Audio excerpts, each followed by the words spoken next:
our show today. We hope you all are having a wonderful morning. Today's special guest is a well-renowned poet who is at the center of the Harlem Renaissance. Born on June 7, 1917, she has written countless poems and has just become the first African-American woman to win the Pulitzer Prize. With that, please welcome our special guest, Gwendolyn Brooks.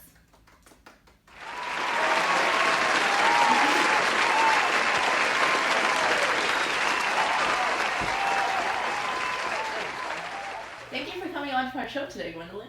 Thank you for having me. So talk to us about your Pulitzer Prize. Well, it's such an honor to receive to be the first African American woman to receive such a respected award. I never would have thought that my book Annie Allen would be received at such a prestigious level. Can you tell us a little bit more about Annie Allen? So Annie Allen is a book of poetry that tells the story of an African American girl and her journey into womanhood. Throughout Annie's life, she faces racism and takes a stand against it as she reaches womanhood. When I was writing Annie's story, I took a lot of inspiration from my own life and experiences, which made this book and receiving this award much more personal for me. So you told us how you took inspiration from your own life to write your book. Can you tell us about a time when you faced racism and dealt with it? Well, I feel that I've dealt with racism ever since I was a little girl. One moment that I remember vividly was when I was in high school at Hyde Park High School in Chicago. Hyde Park was an integrated school and had its fair share of prejudiced people. There were many moments where I would hear racist comments as classmates would walk by my friends and I. These little comments definitely had an impact on my childhood and became the inspiration behind my poetry.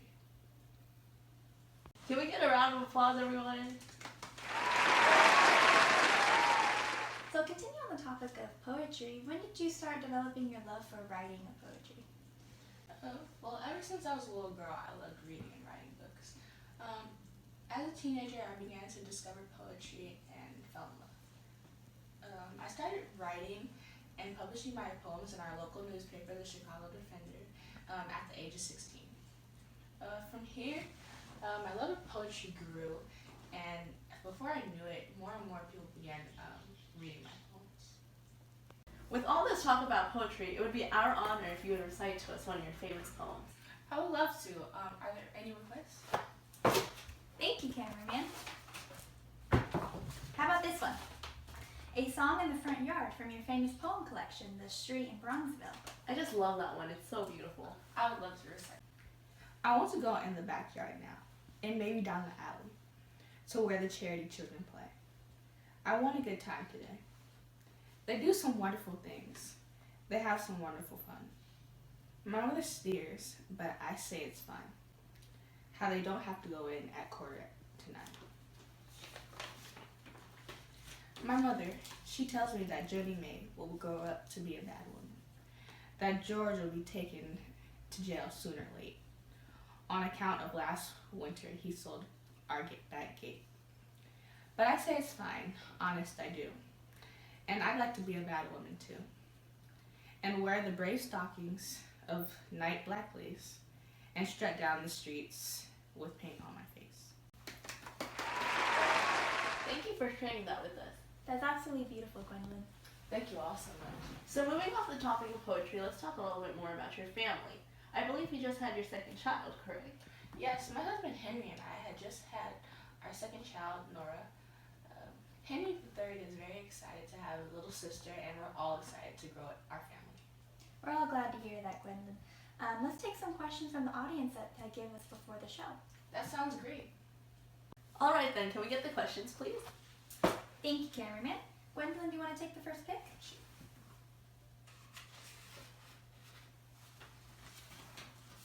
All right, so the first question says, what impact do you feel poetry has on our world? Well, poetry is an outlet, just like books or radio shows, to express our views on different aspects of life. For me, poetry expresses ideas that aren't talked about very often.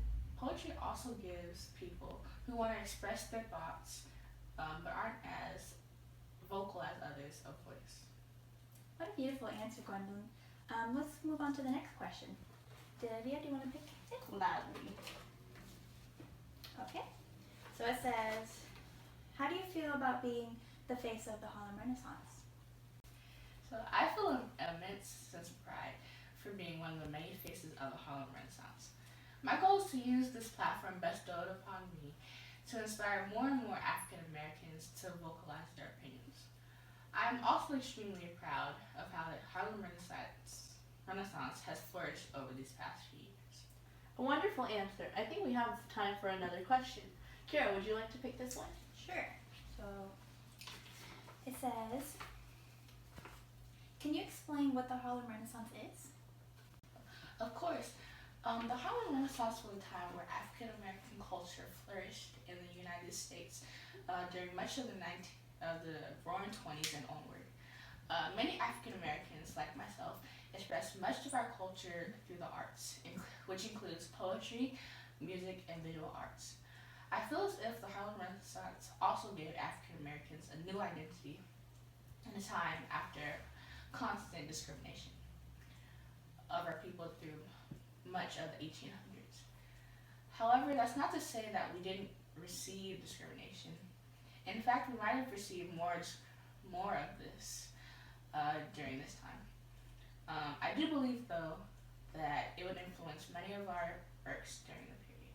Well, we are also proud of the honor that the Harlem Renaissance has brought us, and we hope that it continues for decades to come. Well, I think that's all we have today. So thank you, Gwendolyn, for coming and chatting with us. I really hope that your career continues to grow and more awards come your way. It was my pleasure. Thank you for having me. Well, thank you for coming on to our show, Gwendolyn, and we hope you enjoyed your time. We also hope that all of you watching at home and in the audience enjoyed your time with us. Thank you so much for watching. We'll be back tomorrow, same time, same place. Goodbye, everyone.